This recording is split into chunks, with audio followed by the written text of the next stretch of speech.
A CPI que investiga um suposto esquema de cobrança de propina dentro da Câmara Municipal de Campinas para contratos de licitação tá com novidade, gente. A Mirelle Bernardino está ao vivo com o presidente da CPI e o vereador Paulo Gaspar e vai trazer detalhes de um depoimento que aponta uma cobrança de propina envolvendo o presidente do SEASA, que na época era presidente da Câmara, né, Mirelle? Exatamente, Vitão. Bom dia para você, bom dia a todos que nos acompanham. Inclusive, esses depoimentos vão começar na próxima quarta-feira.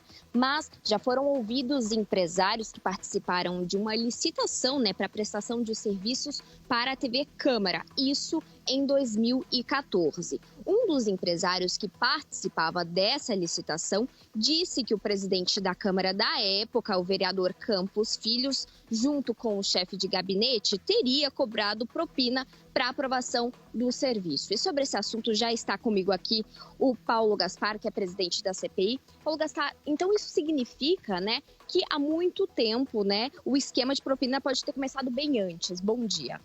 Bom dia. Não existem indícios ainda de ligação entre o atual presidente com o presidente da época, 2014, e entre esses dois ainda teve o Rafa Zimbaldi. Mas, pelo primeiro depoimento, que foi do Celso Palma, conversa de bastidores, existia esse esquema desde sempre. Mas não foi confirmado através das oitivas. O que foi confirmado foi o pedido de vantagens devidas pelo atual e pelo Walter Greve, 2014. Como que funcionaria esse esquema na época? O senhor pode explicar para a gente? Assim que a empresa venceu, o Grupo Mais venceu a licitação em 2014, foi chamado na presidência e na saída o Walter Greve, que é o assessor do Campos Filho, pediu esse valor de R$50 mil para ajuda de campanha, que ele entraria para deputado estadual, etc. Foi negado imediatamente.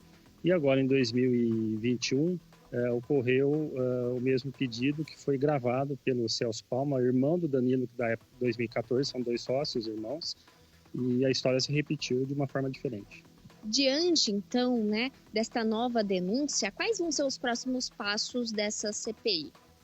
A gente já fez 3 oitivas, com diversos atores. A próxima oitiva, semana que vem, é o pregoeiro da época de 2014, junto com a assistência jurídica, que fez o relatório, que embasou a desclassificação da empresa em 2014. Então, a gente tem graves indícios e suspeitas de a empresa ter sido desacreditada, desclassificada após ele negar a ajuda dos 50 mil lá em 2014. Então, se isso ficar comprovado, é muito grave. Aí existe envolvimento até do corpo técnico da Câmara e outros atores além do Walter Greve, Se não ficar confirmado isso, caracteriza apenas um pedido individual de uma pessoa exclusivamente, e aí a gente vai ter que ouvir também o Walter Greve e o Campos Filho em relação a esse episódio. Teria outros investigados também? Vocês estão trabalhando com novas investigações? Existe outra denúncia referente à reforma da Câmara do prédio atual aqui, que não tem nada a ver com a denúncia de vantagem devida do presidente Zé Carlos atual e nem com 2014, é um terceiro braço, que não é nem o GAECO, é um outro promotor que está investigando. Então, assim, são muitos contratos que a gente está tendo que estudar, averiguar, mas de concreto mesmo, nós temos o pedido 2014, pedido da atual e o envolvimento do advogado do atual presidente também. Vereador, vocês estão trabalhando em conjunto com o Ministério Público, que já está, inclusive, investigando o caso. Essa nova denúncia já foi tratada com os promotores? O GAECO, ele focou apenas na denúncia do atual presidente da vantagem devida.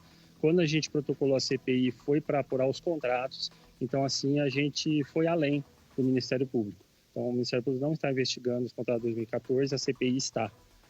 Assim como esse outro contrato que eu citei, não é nem o GAECO, é um outro braço do Ministério Público. Então, são várias frentes. A CPI tenta estudar todos esses braços, ver qual o elo que existe entre eles, para depois a gente chegar numa conclusão final e chamar realmente os dois maiores envolvidos, que é o presidente Zé Carlos e o Rafael Freato, que é o seu advogado. Nesses depoimentos que vão acontecer na quarta-feira, como que eles vão acontecer aqui na Câmara? Está sendo feito lá no Teatro Bento Quirino, no centro da cidade, E a gente vai querer entender como foi o processo do edital, o processo da licitação e também as diligências que foram feitas pelo pregoeiro que desclassificou a empresa na época. Aparentemente houve uma perseguição, houve forçação de barra, vamos falar assim, nessas diligências para desclassificar a empresa. O parecer técnico que foi emitido para desclassificar também foi contestado pela empresa Grupo Mais, então existe forte indício de irregularidades aí. Muito obrigada, Paulo Gaspar, presidente da CPI. Inclusive, Vitão, a nossa equipe procurou o presidente do SEASA, Campos Filho, que era vereador da época, inclusive, e ele enviou uma nota. Ele disse que a empresa citada na época, isso em 2013, sequer foi habilitada. E ele também informou que todos os recursos administrativos foram definitivamente indeferidos, sempre de forma técnica, pelo que não houve nem contrato dessa natureza no Legislativo. Essa foi a resposta, né, o que o atual presidente hoje do SEASA respondeu para a nossa produção. Volto com você. Como demanda o manual do bom jornalismo, ouvimos todos os lados dessa questão.